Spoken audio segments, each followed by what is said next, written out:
And it's welcome back to We Love Ugly Data, the Deep Analysis podcast. It's episode 40 or series 5, episode 6, if you're recording them, if you're remembering them that way. It's an IDP special. So Dan's with me. Hi, Dan. Hi, number 40. That's a nice number, Matt. It is. With the We Love Ugly Data, it's now kind of descending into middle age. But I'm thinking more 40 days and 40 nights, you know. That well, sort of thing. That's a nice way of looking at it. But even though we're now 40, and even though it's an IDP special and Dan is with us, the format remains the same. If you're new to it and this is your first episode, welcome.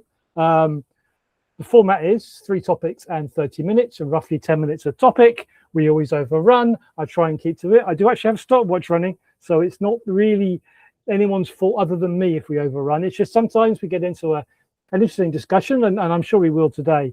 But let's get right into it. Last month, Alan and I were talking about the new vendor profiles. There were 6 of them. We said last month we would do 3, and this month we would do 3 as Dan was on, and we're going to do that. So if you were like last month, like, I wonder if they're going to remember. We did remember, and here they are. If you weren't on last month and you want to hear the other 3, you can go back and listen to last month's. But let's get into the 3 that we were talking about. Last month we did Papyrus, we did Highland, and we did Duvo, which this month means we have Box and Indico and Retaurus. Let's start, Dan, with Box. Talk to us about Box Extract, because obviously you're familiar, of course, with the whole story of the chain of events that led to Box Extract. So talk a little bit about Box Extract and the profile. Yeah, the reason why we decided to do a profile on this, of course, we've been covering Box for many years. Alan has been doing that from a content management and document management. Yeah, absolutely. And Box had made some forays a couple years ago into IDP with their Box AI, but it was really like baby steps, and I don't think anybody took it that seriously. But 2 years ago, they acquired a company out of Poland called Alphamoon, who coincidentally we had just did a profile on. A startup over there that we thought was doing some cool things, and Box acquired them. And now they have put the Alphamoon AI technology into the mothership, and it's called Box Extract. Box Extract is, it's a new product for Box, but it's got the feel of a mature product because they folded in something that was already out there working with the folks from Alphamoon. And it was a good move on their part because now they have a serious enterprise sort of grade IDP platform with Box Extract. The best part about it is they can compete against some of the pure play platforms, but the real gem here is that it's completely connected to all of Box's content management. Right. So you start off with having access to an amazing amount of training data. Of course, yes. Customer, because you're already managing your content. You've got metadata about, and metadata is used for annotations and AI model training when people pull their content in, right? So that's what is special about it to me, is it's part of this content intelligence strategy, not dissimilar to what Highland announced last year, which we also covered. So fair is fair. I see this as being competitive to what Highland is doing with IDP and content intelligence as well. Yeah, so good move on Box. Yeah. So for people who are watching, you can see there's a little pull quote from the blog post up on screen. If you're not only just listening, that's cool. As ever, all of this stuff will be contained within the show notes. If you want to get hold of the summaries of these, obviously for the full versions are for subscribers only. But for a non-subscriber, we will put all the links into the show notes. It is part of my legal responsibility as the host to mention the show notes at some point in it. So Box have been quite bullish about Box Extract. I've up on screen down as a LinkedIn post with you mentioning Aaron Levy saying that document extraction is a killer app for enterprises. That's kind of cool from a IDP market perspective, right? Yeah, it was nice to hear it from a leader in document AI like Aaron. clearly they're seeing some results Yeah. over there, which is always nice. And it just feeds into our narrative math that we've been talking about all year now, which is if you're looking for a good win to get an ROI story for generative AI, really start with the document automation project, because that's not just the low-hanging fruit. We've already talked about how you trip over it as you're walking through the orchard. That's where it's actually at. Yeah. No, we've long said, look, this is where the technology that we were formerly referred to, the generative AI, although no one uses the term anymore, will start to earn money. Earn real money was here. That's proving to be the case. I'm guessing for Box and for Highland to the same kind of degree. This is as much about making sure there is not functional leakage to third-party vendors, and making sure that Box customers have got access to a product which is of a higher enough quality to not look there. Apart from, I guess, super specialist vertical solutions, of which I'm sure many exist inside the 500 or so, over 500 or so that you're now tracking. So if you're, I guess, into, and we'll come to this in a moment, you need something super specialist in the type of FS, then maybe Box's Strat or Highland's version isn't going to be good enough for the specifics of that. But I guess that's where we are. Horizontal solutions which are good enough for most use cases, and then the vertical ones which are good for the specialist ones. So that takes us on neatly. It's almost like I planned this into to talk about Indico Data, which is another one of these new vendor profiles, Dan. Yes. This is the second vendor profile I've done on Indico Data. I wrote one, I think, 4 years ago. They were a general purpose IDP platform at the time. And I think they were struggling a bit in terms of, they'd reached a plateau. And they decided to pivot into focusing on the commercial insurance space. Right. And this is a company that briefs us on a regular basis. We know their team, and it's worked out for them to the point where last year we named them our Focus Award recipient for the best market focus within the IDP world. They've really made themselves into, if you're in commercial insurance and you're doing a document automation project that involves having to read a bunch of documents that are coming in from your new customers or coming in from your existing customers or making changes. I think Indico Data has put themselves into that as one of the companies that's going to show up on the short list, as well it should. It's a good technical platform. One of their founders has been doing Transformers since the very beginning and wrote papers on it that were well accepted. So these guys know what they're doing with AI, and it was nice to see the focus that they put behind it, because they've had commercial success since they made this pivot 2 years ago. I think in the report we talked about how their pipeline has grown tremendously, and their sales, I think, have doubled. In that time. And there's lots of really good mature processes in insurance, not in FS in general, sort of KYC kind of things, but also specifically to the customer onboarding with insurance as part of that broader underwriting process, which I guess tends to be very document heavy, because it's a risk assurance kind of mechanism, right? Yeah, definitely. So IDP is something that you have to have built into that workflow. So good on Indico Data. And if you're interested in technology and insurance around this, we have got other bits and pieces as well that we've covered, other vendors in this area. I think in Neutrinos was one we covered last year, which is very much more into the kind of agentic or broader agentic play. So where there are other things within our database of vendor profiles that we will find of interest. So lastly, excuse me, on to Retaurus. Yeah, Retaurus is a interesting company because they didn't come at this from a document automation background. Retaurus is a company best known for its EDI and messaging service, based out of Germany, very strong in the German markets.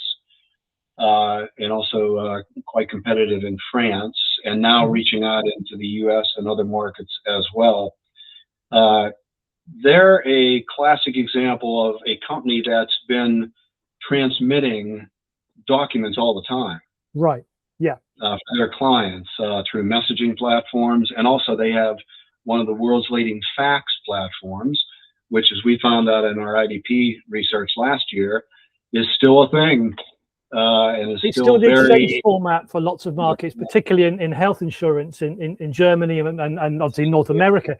Fax is the document exchange format. So it's a kind of EDI, if you like, in that sense. Exactly. So Retaurus came at it from, we're already moving these things through workflows for our customers. And they had some customers asking, can you give us a little bit more intelligence if that's moving through? And so they set out to build an IDP platform, and they've been successful over the past several years doing that. And now we rate it as a capable end-to-end platform, particularly strong in transportation, logistics, and manufacturing, which is no surprise because that's where Retaurus historically has been very, very strong as a provider. So this is another example of a company that decided to add document intelligence because it just makes sense for their customers' workflow process. Cool. Excellent. Well, that's the last of the vendor profiles. I know at the moment we've got a glut of them going through the next batch that's going for editorial right now. I'm not quite sure when the date will come out, but rest assured, if you watch the site, watch the analyst notes, the blog post stuff, and of course watch or listen to this podcast. We cover every individual vendor profile that gets published. You're not going to miss that. Of course, if you're a subscriber, you'll get updated on that. And of course, there's also the quarterly research update, the crew that will come to you. So there's no way in which you're going to miss them. So don't worry. But there's a whole bunch that are coming on that we're working on right now. So as we were talking about your research, the big report this year, and one of the big things in that was around the investment that's coming into IDP. We thought we would talk about some of the kind of big money topics that are around in IDP right now. You published a blog post back in April saying that investors continue to pour money into IDP, and in referencing the market analysis, the market will be significantly growing over the next 5 years, up to about a 11 billion kind of market. That's kind of the broader context. When we get onto the kind of specific events, just want to give a little bit more background about what that means in context to IDP historically, because as we've talked about before, this is not a new market. There's been since there's been electronic records, there's been a need for this type of technology, but it's bubbling up in a way now that it hasn't ever before, right? Yeah, so we saw a huge increase in investment. IDP as a market segment has been around really only for about 6 years. And, we were one of the first analysts to start to pound on that as a good category name about 5 years ago. And now the other analysts have all jumped on the bandwagon, I'm happy to say, I think. But around 2015, 2016, we had this group of vendors come into the market. One was Hyperscience, another was Indico Data, another was Instabase, some others too. And they raised significant sums of money. Hyperscience raised 290 million, Instabase raised almost 300 million. And that's when raising 300 million felt like a lot of money. Yeah. And this was back around 2018, 2019 when they were doing those raises. And it was on a thesis that AI is going to read documents for computers. That was the thesis. That's what they raised on. That was a lot of money. And I think it's fair to say that those companies haven't yet met the promise of those huge investments. Both of them are doing quite well, still plugging along, right? And we do talk to them on a regular basis. So what had changed in the past year was two big things happened. First of all, a company that had raised 110 million in that same sort of time frame, I think it was around 2020 when Rossum did their big raise. And they just got acquired by Coupa, who's the spend management fintech darling that has itself become a unicorn. So yeah, that happened back in April, and in May actually they announced it. And since we had followed Rawson very closely, worked with their team over there over the years, we were excited to see this happen. It's another validation that if you have an enterprise platform that deals with finance of any sort, that means you got a whole bunch of documents you got to deal with, and IDP is considered to be table stakes now. You have to really have control of that. And Coupa decided that it was a big enough piece of the strategy that they should acquire it, because they had partnered with Rawson for years. Well, that's the thing I was going to make for people who are watching on YouTube. You can see up on screen we've got Dan's announcement blog post from mid-May, show notes, etc., etc., etc. But the poll quite I pulled out for that was that the fact that that Coupa and Rawson had a long-term partnership, which you pulled that out, which is you could see it's almost a kind of a trial of peers, if you like. And Coupa also had their own IDP product for years. So they understood that it was important. Now they understand that it's important enough that let's go get a world-class IDP company, because it's no secret that I think Rawson has done a good job. I've written about this. They focused on the accounting teams from the very beginning. They started the company because they were doing a project, and they couldn't find any cloud-based APIs that did invoices really well. This is around 2016. That's the founding story of why they started. They were like, we could probably do this, and they did it. So from the very beginning, they had focused on invoice processing, which we make fun of sometimes, the deep analysis. Don't show us from a demo point of view. Normally, it's demo things other than that sometimes. Hey, but exactly, but the reason why it's become a demo cliche is it's the fundamental first. Everybody needs it. Yeah, exactly. So here's an example where it pays off. Now, let's speculate just for a moment, because we're talking about big money here, right? They haven't announced the deal, but I did my math in the blog. Yes. And it was like, okay, let's see, 110 million that they raised. I know what their revenues are. I can't say it publicly, but let's just say they were between 25 and 50 million dollars. And what's the value of a SaaS buy right now? Well, it's not the same as it was last year.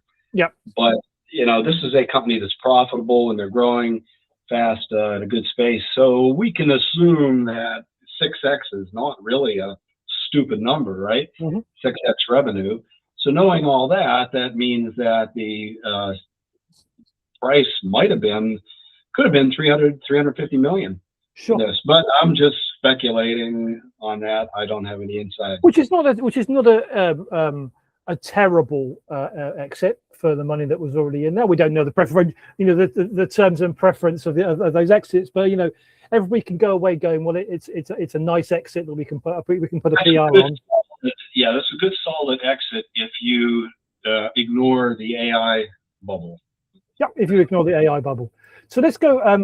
I said a couple of I won't preface too much the book, but I want you to go away and read the blog post. So because there's a lot more information in there we don't want to necessarily just put up on screen.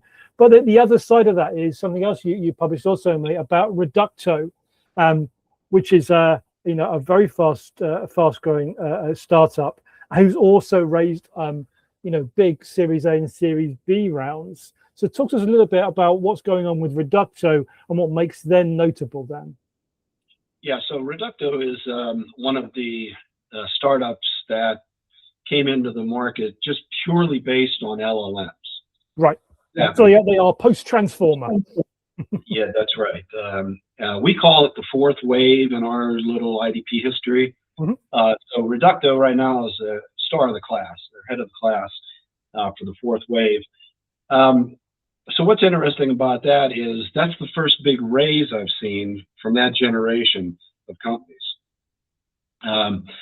And the speed with which they raised was mind-boggling, because it's one thing to do a Series A, but follow it up in just 6 months.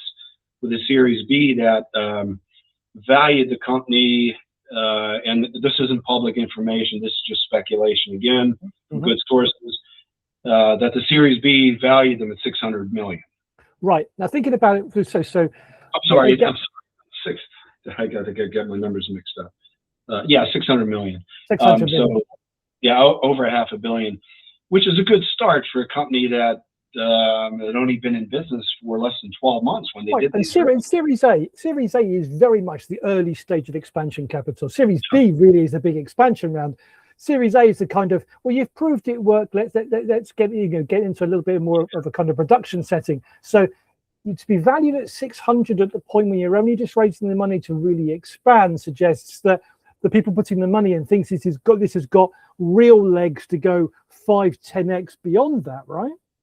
That's correct. And part of it was on how fast their annual recurring revenue grew. Right. So the secret here, it's not a secret anymore since I've written about it and others have discovered. So Reducto has done very, very well selling IDP to their peers. The other AI companies that have sprung up in the last 3 years, on their website, they talk about their relationship with Harvey, the big legal AI people, darling, that's, I think, is tens of billions of valuation now. And Harvey is using, because, hey, Harvey is a legal platform. There's a lot of documents that need to be processed. And Reducto is their go-to partner for that. And they cite a number of other companies that are new companies that have also raised eye-watering sums of money. So that's a great example of a company that is growing fast because of other AI companies that are new growing fast. It's one of those things when you're looking at and I'm not saying this is the case with Reducto, because despite the fact it sounds like someone who should be fighting Spider-Man, I don't know anymore. And obviously, you're the expert, Dan. But it's one of these areas when we start to look at who customers are of startups and who their investors are. You find often the chunks of money are moving around within an ecosystem where they've got investors in common, or particularly, the larger investors, the lead investors in common. So money is moving from party to party, and it's really when they start to break out that to companies, customers, large customers from outside that ecosystem, where you can really think that they're reaching a kind of trajectory beyond that. So something to keep an eye on here very closely with Reducto to see. When I interviewed the CEO, I asked him, are you running into the sort of standard big competition, the ones that are in the top of everybody's mind, like hyperscience, just as one example, right? And they said, no, we're really not running into them, and they're running into Kofax, who was the leader of the past and the largest install base. And their competition has been more of the hyperscalers. Right. So they're basically growing, talking to development teams to try to do it themselves using the hyperscaler platforms, or just using OpenAI or Claude, and ran into big problems trying to scale that, as we have told everybody who would listen that, yes, you will. Yes. So that seems to be where they really gotten traction. As they expand beyond that and they start to compete more, which they will eventually in, say, the traditional big claims processing sort of applications, or the Social Security Agency doing 50 million of something, then it'll be interesting to see how they compete. Well, and that becomes better long-term customer growth, because the customers of which are buying that are long-term and stable. Because otherwise, what you're dealing with is having a large customer base that's also venture capital funded, who's also going through exactly the same kind of growth pace.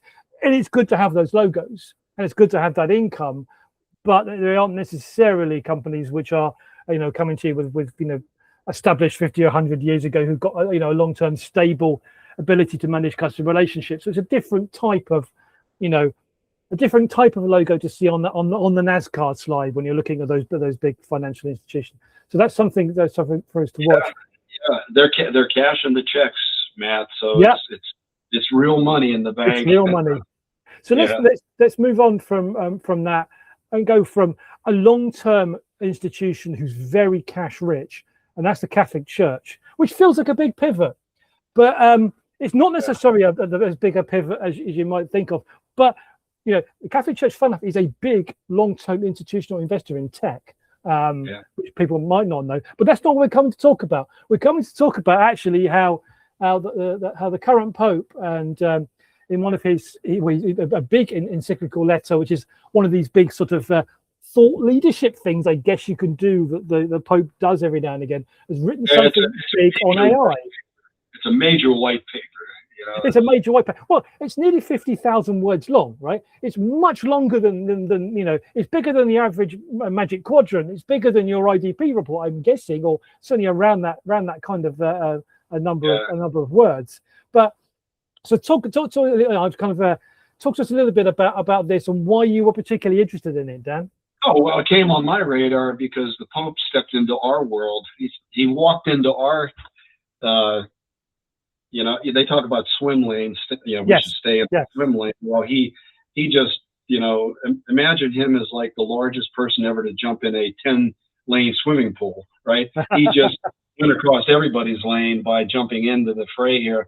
I think what got me interested in it was not the theological, spiritual side of things, Matt, but was the practical side of, you know, human beings and AI and how we're all trying to get along with one another, right? And so I did what everybody else did probably in our world. I took the encyclical, I ran it through 3 AI engines, and then I started to query them because I was more interested in what the AI thinks about itself in this world. And I was picking on Claude. And up on screen, we've got some screenshots of that, the links. Discuss that, show notes, etc. Yeah, and I'll make this quick.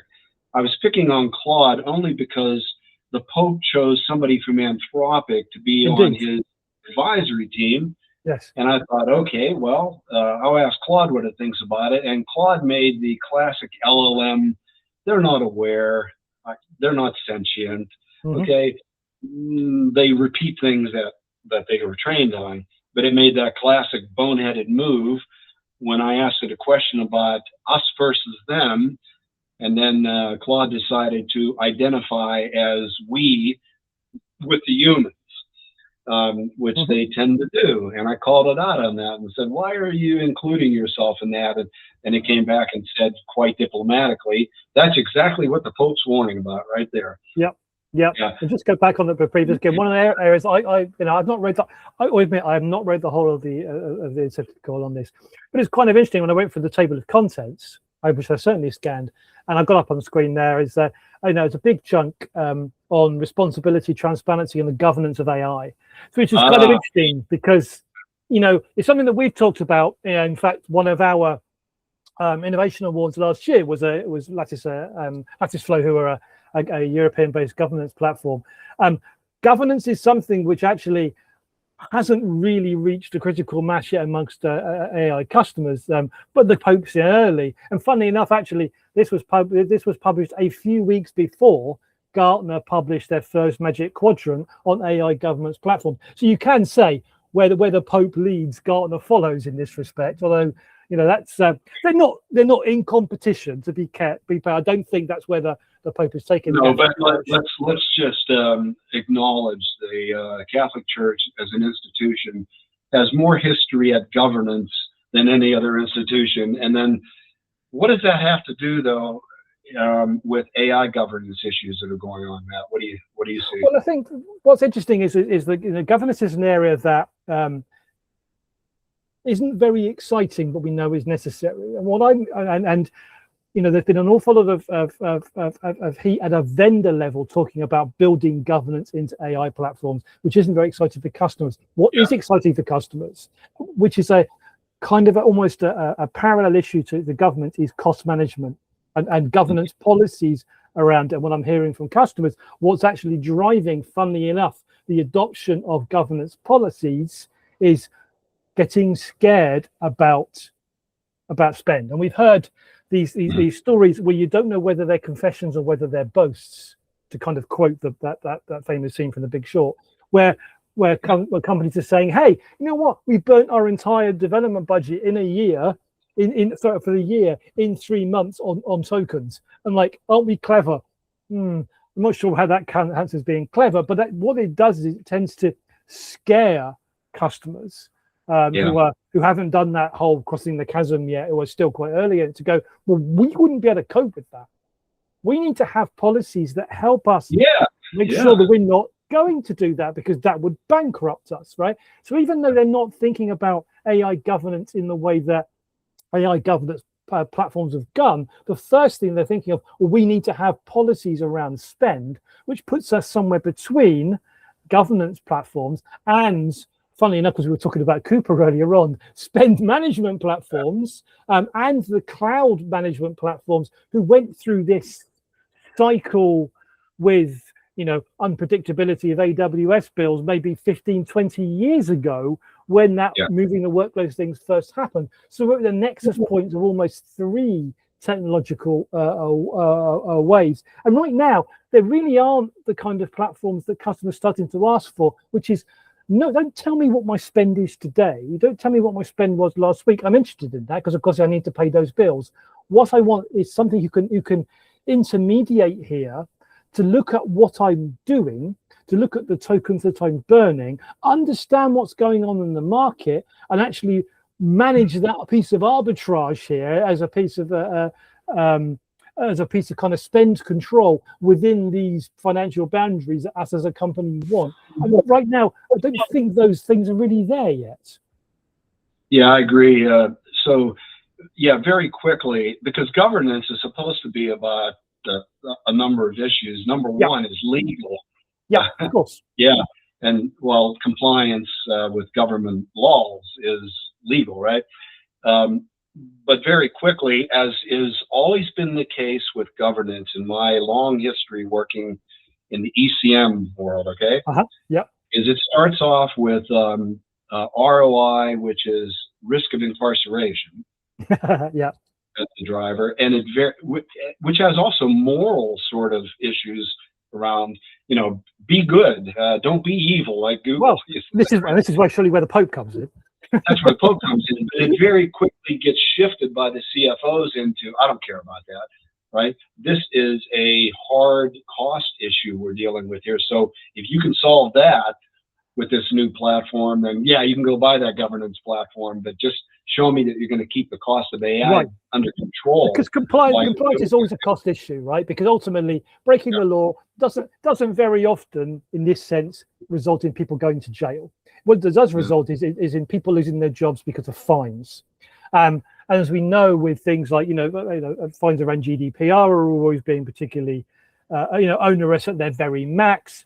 Fines potentially around the EU AI Act could potentially be very large. So there's that, which is a cost issue. But then we have the pressing cost issue, which is the invoices which are coming in right now, and we're scared because we don't know what the size of that invoice is going to be. And I think there's funny enough driving that seems to be, at least in the conversations that I'm having, and they are as I refer to them as anic data. They are conversations that I'm party. They're not large scale research, but they are customers who want to be doing more, who are looking at the big agent platforms, for argument's sake, thinking they're being an investment, needing to put together an investment case. And part of that investment case is going to butt up against the hard limitations of costs.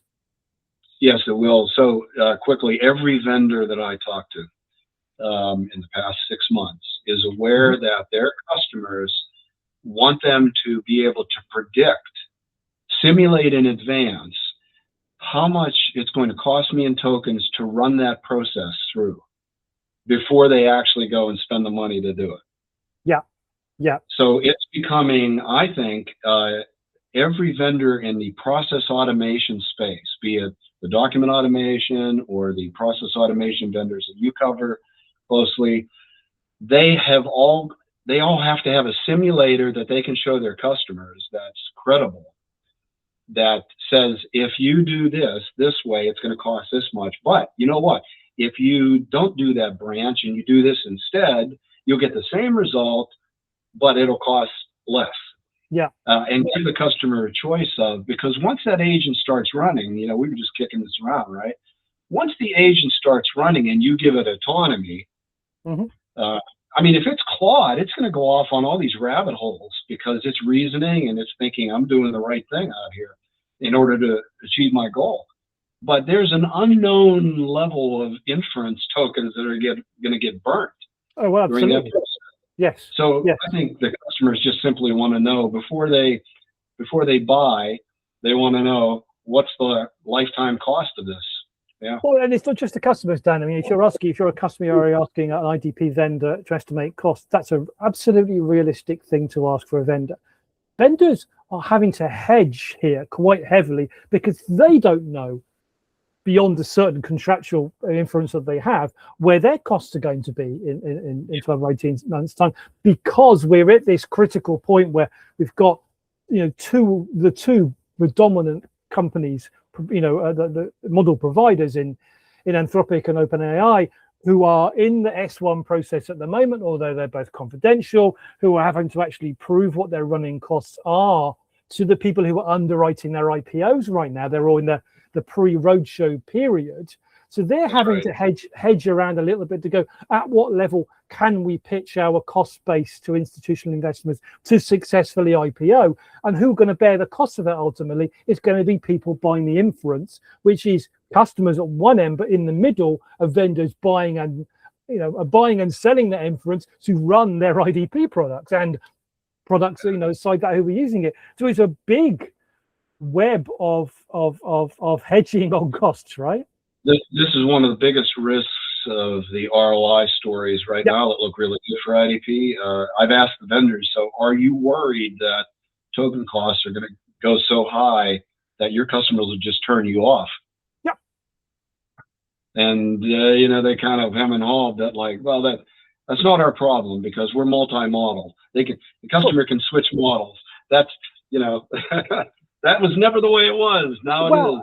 And we can go into the time, but at a certain point, a cost model will become standardized to within certain degrees across across the market. That's a good topic to really zero in on, I think, on a future podcast. Yeah. Well, of course, probably one of the next occasions we'll be talking down on here, probably with Alan as well, is when we get into predictions later on this year. And I think we've had some quite good solid predictions about understanding the metering things around cost that we've been talking about for a few years now, which actually are really only just crossing the desk of CFOs now, that we were talking about maybe 3 years ago. So we've got quite a good track record. So we'll come back to this almost certainly when we get into predictions.